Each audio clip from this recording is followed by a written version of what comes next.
L-esponenti tal-Partit Laburista Andy Ellul u Robert Musumeci jibqgħu jattakkaw b'mod negattiv lil Partit Nazzjonalista u waqt il-programm Xarabank ma wieġbu xejn dwar l-iskandli oxxeni li ħakmu lill-Gvern Laburista, anzi baqgħu jiddefendu lil Joseph Muscat u lil Robert Abela.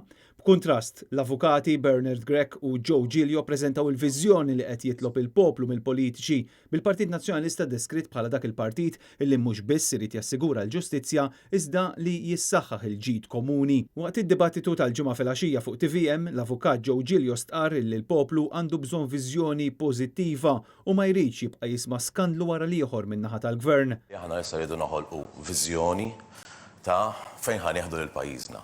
Irridu noħolqu viżjoni sabiex nassiguraw li dak li ġara ma jerġax isir.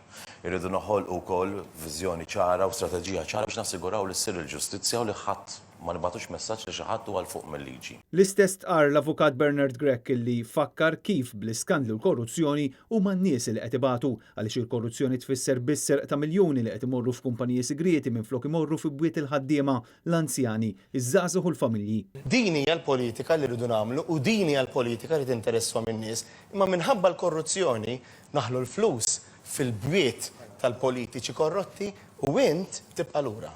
Sinifikanti l-istqarrija li għamel il-Perit Musumeci f'dan l-istess programm meta tkellem dwar l-appoġġ lejn Joseph Muscat u mhux lejn Robert Abela. In-nies hemm barra jekk tmur illum għadhom iridu ċertament perswas lil Joseph Muscat. U assigura li Joseph Muscat li sal-lum għadu deputat Laburista m'għandu xejn x'jaħbi, iżda meta ġie mistoqsi għaliex f'Jannar irriżenja, il-Perit Musumeci ma wieġibx.